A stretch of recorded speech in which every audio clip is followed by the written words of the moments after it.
Hello and welcome to MTO Sociology. This video is all around the second part of paper 1, the education section. So we're going to look at the different studies to do with education, the ones that you need to know both for your essays and for the 4-mark questions. The aim is to look at how we can use them to get as many marks as possible. The first study we're going to look at is from Ball, writing in 1981. So Ball is writing from a functionalist new right perspective, so immediately you may link that to Charles Murray and views on the underclass. So Ball's whole perspective looks at class and education and how middle class children and middle class parents have middle class values towards education, essentially.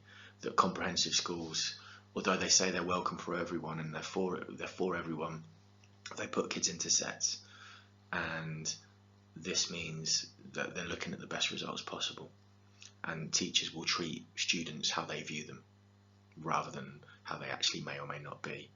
So you can see this linking to any essay, any study to do with values, class, marketization, setting and streaming, education being judged, so the 88 Education Act. And really Ball is useful for combining with Durkheim and Parsons because of those links to functionalism. And the Marxists, Housey et al. And Bolton Gentes, they're going to be directly opposed to this. Willis you could add as well for certain essays, obviously another Marxist here. So it's just sort of using common sense. Ball obviously revisited his study in 1994 and expanded it with Bolton Gentes, and he looked at other schools across the same kind of area. So you can talk about research methods here as well, and how over time different demographics show these changes in effect, and what the government had done still meant that parents had a choice. Parents from the tripartite system could try and get their kids into grammar school. My mum is a twin. She didn't get into grammar school, but my auntie did, and that was back in the 50s and 60s. So it affected working class families and families who were very poor, even back then, long before when Ball is writing.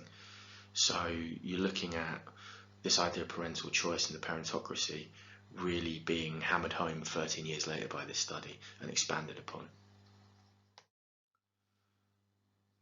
Bolton Gentes, a very simple study to remember. Right from a Marxist point of view, they came up with the correspondence principle. Remember, they're writing in America, so if you're making comparisons, just bear that in mind. And they're talking about the idea of school mirroring the workplace. So you're trained to be an obedient worker, a good worker by school. You have a very strict regime, strict authority, uniform, etc., etc. And this is why there's no social mobility, because you're being trained to reproduce class inequalities, essentially. Perfectly aligns with Marx, perfectly aligns with Housey, Heath and Ridge, goes straight against Ball and Durkheim. So anything on norms and values, class, even your cages can be used in essays. You can come back to Bowles and Gentes. You may not want to go into detail, they might be ideal just to throw in as an extra idea in an essay, just to simply make reference to the correspondence principle and the impact of that. Emil Durkheim, obviously one of the big 3 sociologists, writing way back in 1925, so he's predating a lot of these sociologists, looking at a functionalist perspective across nations using big data, big statistics, the comparative method. He's looking at the ideas that essentially this is a form of secondary socialization. You start off being socialized by your parents and then move into education where that helps to socialize you. Anything on cages, anything on norms and values, what the functions of education are. Parsons can be used for pretty much anything in any essay. And again, you might want to make him the focus. You may want to just throw him in as an extra voice if you're struggling to really develop points on other sociologists. Agrees with Parsons, Durkheim, will go against the Marxists, Housey, Bowles and Gentes, Willis, all of those. Very, very straightforward to use as a study. So, learn it because it will help you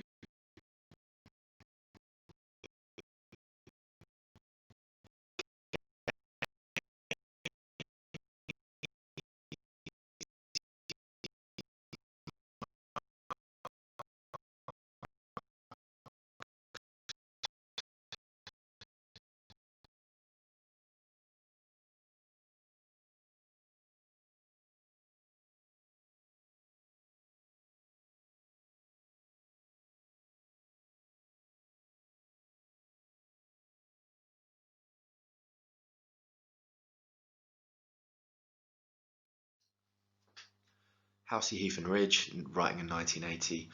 Really, really neat study to use, one worth learning. Marxist perspective, so it's looking at perhaps the negative connotations and how education fails working class kids, basically.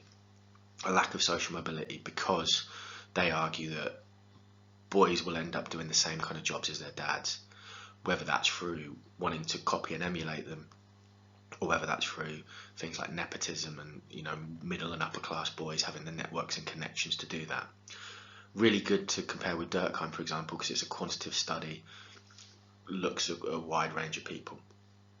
We'll obviously agree with Bolton Gentes and Willis to some extent, so if you're using them in an essay or using them in a question, Housey, Heath and Ridge, fellow Marxist, it makes sense. Great contrast with Durkheim and Parsons, obviously, and Ball to an extent too.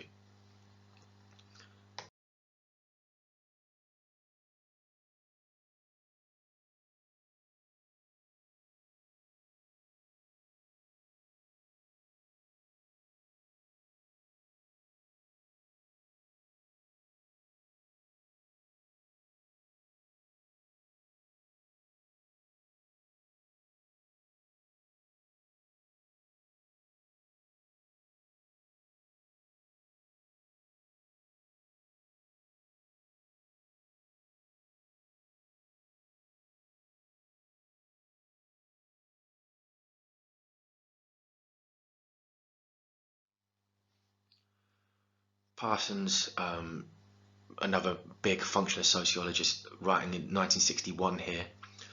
So again, slightly after his family study, a couple of years, just at the beginning of the 60s, he's building upon Durkheim as you'd expect. He's looking at the bridge and how we are socialised secondarily by school. So family socialises first, and then school is a bridge into our adult personalities, our stabilisation of adult personalities, as he calls it. So Parsons really takes Durkheim's ideas and stratifies them into 4 functions of education. Really, really useful, because it shows that 40 years later, Durkheim's views are still valid, but he's writing still at a long time ago. And again, anything on socialisation, parents, functions of education, norms and values, you can bring Parsons in, can kind of join him up with Durkheim as sort of a twin argument, and will go against anything you're using for Marxism. So any of the Marxist studies, Parsons offers a different view again. Paul Willis, this study is the one that everyone seems to remember from education. I don't know if it's because he's writing about naughty children, essentially. But 1976, Willis is observing and interviewing the lads, as it were, focusing on these working class, low achieving, low aspiration boys. There's a few criticisms of this. There's the Marxist agenda is really clear in Willis's Learning to Labour. He looks at white boys, he doesn't look at females particularly, he doesn't look at other races, other than when those boys are being racist about them, and he's recording those attitudes perhaps. The anti-school subculture, where he actually kind of goes against a lot of the other sociologists. He says school doesn't necessarily socialise everyone, and here's the proof. So it's about class, it's about gender, all of your cages, all of your socialisations, arguments. Learning to Labour is a really good contrast to those. And again, it seems to be one that people find really interesting and really easy to talk about in essays. So you use Willis to link up with other ideas. Durkheim, Parsons, Ball, all going to be disagreed with by Willis to some extent. Bolton Gentes, you could say he does agree with them, but he also disagrees with them, because the mirroring and the correspondence principle only applies to most pupils, not all of them perhaps. So really fascinating to throw that in as well. Okay, so this is the end of the education section. A few studies in there for you to look at. Obviously the big division there is Ball's 2 studies on the cusp of new right functionalist views, Durkheim and Parsons as the functionalists themselves, and then 3 big Marxist studies there. Any questions, again, leave comments, classroom, come and see me. Any questions, anything I can help with, please get in touch and I'll do my best. Hope this was useful. Thank you for listening.